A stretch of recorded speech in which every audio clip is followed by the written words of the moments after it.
We have been joined by senior BJP leader Mr. Sushil Modi. Sir अगर देखें तो आज पहली कोऑर्डिनेशन मीटिंग है, कोऑर्डिनेशन कमेटी की मीटिंग है INDIA अलायंस की। किस तरीके से देखते हैं? कई मत आ रहे हैं कि अटैक और काउंटर अटैक कि चेहरा नहीं डिसाइडेड है, कई लोग ऐसे हैं जो आज मौजूद नहीं होंगे, तो आप किस तरीके से देखते हैं? देखिए, 14 लोगों की कोऑर्डिनेशन कमेटी में CPM का कोई प्रतिनिधि नहीं है। क्यों नहीं CPM का प्रतिनिधि है? जिसकी एक राज्य में सरकार है और अनेक राज्यों में जो मुख्य विपक्षी दल है, एक इम्पोर्टेंट दल है, उसका कोई रिप्रेजेंटेटिव इस कमेटी में अभी तक घोषित ही नहीं किया गया। ममता बनर्जी की ओर से कोई शामिल नहीं हो रहा है। जनता दल यू की ओर से जो नॉमिनी थे ललन सिंह, वो शामिल नहीं हो रहे, कोई और शामिल हो रहा है। और जिस कोऑर्डिनेशन कमेटी में नीतीश कुमार ना हो, राहुल गांधी नहीं हो, ममता बनर्जी, केजरीवाल ना हो, उस कोऑर्डिनेशन कमेटी का मतलब क्या है? सीनियर लोगों में केवल शरद पवार हैं, स्टालिन हैं और झारखंड मुक्ति मोर्चा के हेमंत सोरेन हैं। बाकी सब लोगों ने अपने सेकंड थर्ड रैंक के लीडर्स को उसमें शामिल कर दिया। और ये कोऑर्डिनेशन कमेटी क्या प्रधानमंत्री पद का चेहरा तय कर पाएगी? दूल्हा कौन होगा ये तय कर पाएंगे? क्या इस सीट शेयरिंग करने की क्षमता है इस कोऑर्डिनेशन कमेटी में? अगर सीट शेयरिंग करने की क्षमता है तो 5 राज्यों में जो चुनाव हो रहे हैं उन राज्यों के अंदर तो सीट शेयरिंग करके दिखलाएं। पहले तो चुनाव होगा उन राज्यों के अंदर। अभी जो बाई इलेक्शंस हुए वहाँ तो सीट शेयरिंग नहीं हो पाई। CPM और कांग्रेस TMC के खिलाफ चुनाव लड़ रही थी। केरल के अंदर CPM और कांग्रेस एक दूसरे के खिलाफ चुनाव लड़ रहे थे। तो जो 5 राज्यों के चुनाव वहाँ तो सीट शेयरिंग करके दिखलाएं। लोकसभा चुनाव तो बात की बात है। और अब तो यहाँ पर झगड़ा शुरू हो गया प्रधानमंत्री पद के चेहरे को लेकर।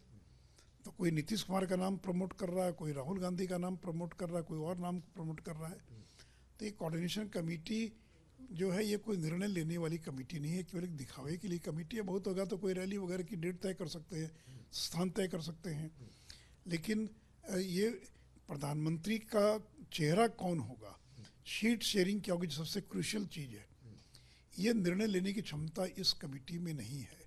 इसलिए मुझे नहीं लगता है कि ये कमेटी कोई निर्णय कर पाएगी। और सबसे बड़ा मुद्दा तो अभी सनातन को लेकर बना हुआ है।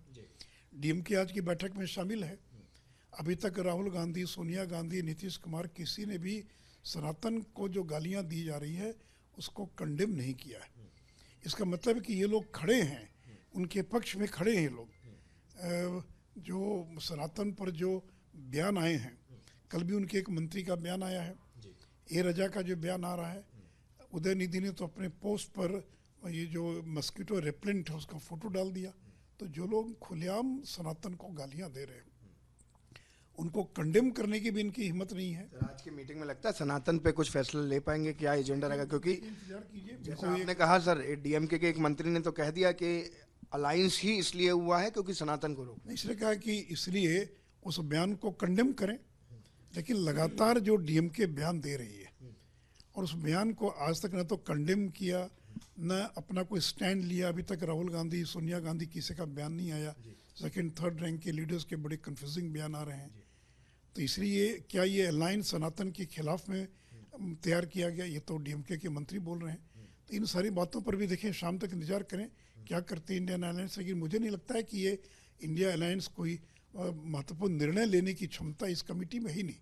इसलिए ये कमेटी जो है ये कोई महत्वपूर्ण निर्णय ले ही नहीं सकते। सर, जैसे कि आपने बात करी कि टॉप लीडरशिप का एब्सेंस देखने को मिलेगा इस पर्टिकुलर मीटिंग के अंदर।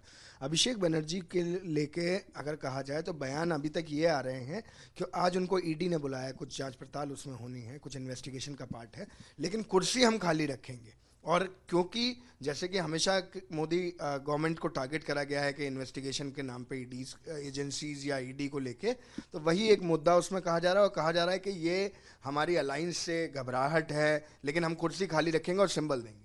अरे आज की मीटिंग के पहले भी तो ED ने कई बार उनको बुलाया। CBI की जांच चल रही है, एक मामला थोड़ी है। आधे दर्जन से ज़्यादा मामलों में अभिषेक बनर्जी जो हैं उन पर जांच चल रही है और उन्हीं की पार्टी के मंत्री विधायक जेलों के अंदर बंद हैं। तो खुलकर जिस प्रकार से करप्शन को प्रमोट किया ममता बनर्जी की सरकार ने, तो अगर कोई जांच चल रही है तो आप कहेंगे सब बदले की भावना से कार्रवाई हो रही है। अरे उसका जवाब दीजिए ना, ED और जांच एजेंसियों को आप जवाब दीजिए, कोर्ट को जवाब दीजिए। मनीष सिसोदिया आज 6 महीने से जेल के अंदर बंद हैं, आज तक उनको बेल नहीं मिल पाई और कह रहे हैं कि निर्दोष है, उसको फंसा दिया गया। तो इसलिए केवल बयान देने से नहीं होता, कुर्सी खाली रखने से क्या होगा? इसका मैंने कोई निर्णय तो आप कर नहीं पाइएगा। आप अगर भेजते किसी और प्रतिनिधि को तो बिना टीएमसी के कोई निर्णय हो सकता है क्या वहाँ की बैठक में?